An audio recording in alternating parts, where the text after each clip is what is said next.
Oke, sobat senang sebangsa setanah air. Jadi bicara budget 100 juta kecil untuk dapetin mobil SUV compact yang tahun muda, lumayan tahun muda maksud Om, tapi sangat reliable, sangat value for money, teknologi nggak ketinggalan banget, modelnya cakep, spare partnya banyak dan murah, harga jual laginya juga segitu-gitu aja.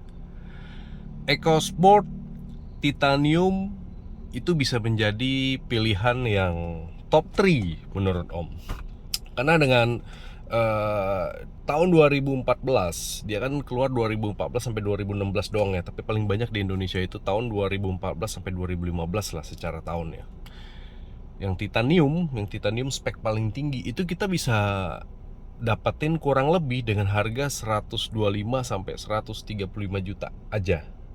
Itu sudah bicara kondisi normal sehat dan pajak hidup.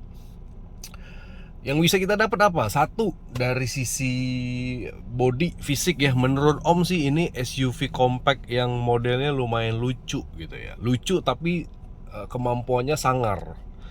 Ya, kalian bisa lihat itu searching sendiri di iklan gimana Ford bikin iklan dengan mobil SUV kecil ini menerobos medan-medan semi off-road dengan enaknya gitu ya. Terus karena bodinya kecil jadi nyelip-nyelip di mana di jalan atau di jalanan semi off-roadnya juga enak. Terus dia punya ground clearance juga lumayan gitu ya. Jadi kalau banjirnya cuma sebetis sih kita masih bisa libas pakai ini gitu. Dari sisi eksterior, terus ditambah lagi dia punya ban serep model Konde di belakang itu bikin kesan sportinya lebih dapet. Ini mobil imut tapi sporty. Nah, itu yang menurut Om, pakai bahasa Om sih gitu ya.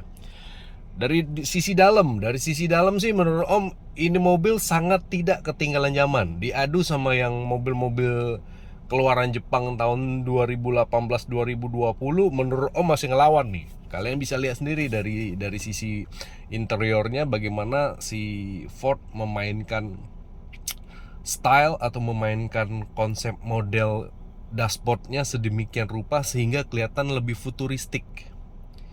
Ya, jadi mungkin kalau yang berjiwa-jiwa muda pasti seneng banget sama model seperti ini. Karena menurut Om sampai 5 tahun ke depan pun model ini masih ngelawan gitu loh. Nggak terlalu jadul-jadul banget gitu. Nah, kalau dari sisi material ya ini kan mobil tipe menengah inilah ya, tipe middle gitu. Jadi materialnya juga masih plastik, walaupun dia bikin kontur kulit jeruknya tuh bener-bener sudah secantik mungkin sehingga nggak terlalu kelihatan plastik selama kalian tidak ketok-ketok, nah, kurang lebih gitu. Terus untuk yang titanium yang Om punya ini, dia dibalur di dashboardnya itu kombinasi sama black piano, jadi hitam yang glossy gitu ya. Jadi cakep aja menurut Om. Dia punya instrumen juga gabungan antara warna putih dan biru biru Tosca. Itu kesannya sih seger banget bro. Ditambah lagi kalau yang titanium ini AC-nya kan sudah digital. Lalu start stop engine juga sudah ada di situ, keyless. Kalau di bagian setirnya kayaknya semua tipe itu dibenamkan fitur untuk volume sama apa nih namanya, angkat telepon, tutup telepon, dan searching radio atau searching file CD lah ya, ada semua di situ. Kalau untuk pilihan giginya dia ada seperti biasa, parking, belakang, gigi mundur, netral, drive, sama sport. Nah kalau sport ini dia tidak untuk diganti-ganti gigi secara manual, tapi cukup jadi mode sport aja. Jadi mungkin tarikannya lebih yahut aja gitu. Tapi kalau menurut Om pakai sport itu di dalam tol aja ya bro ya, biar lebih lebih efisien dan efektif. Kalau di dalam kota kalian kasih sport, takutnya mesinnya juga kasihan ngeden-ngeden pengen narik tapi kalian nggak bisa narik karena macet, kurang lebih gitu.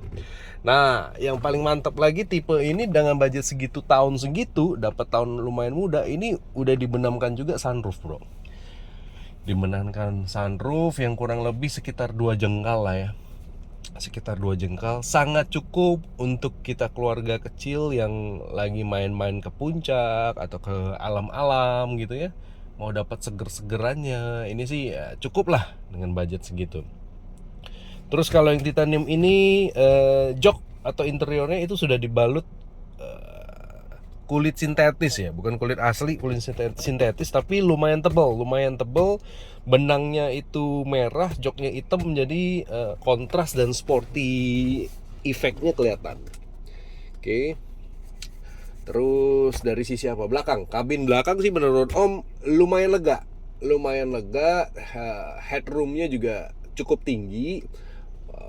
Walaupun joknya itu tidak bisa untuk disetting ya, maksudnya maju mundurnya joknya nggak bisa ya, harap dimaklumi.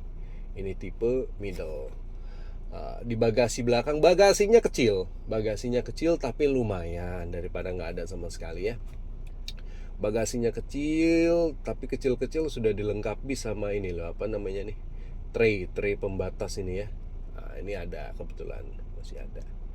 Terus cara buka pintunya juga unik nih bro ya. Buka pintunya kita dari belakang itu kalau nggak tahu dikiranya mana ini tombol buat buka pintu belakang ya, dan dia bukan buka ke atas tapi dia bukanya ke samping kiri. Nah, dia sudah keyless juga. Ya menurut Om ini sangat layak dipertimbangkan buat kalian yang budgetnya 100 juta kecil, artinya 150 juta ke bawah, kurang lebih gitu.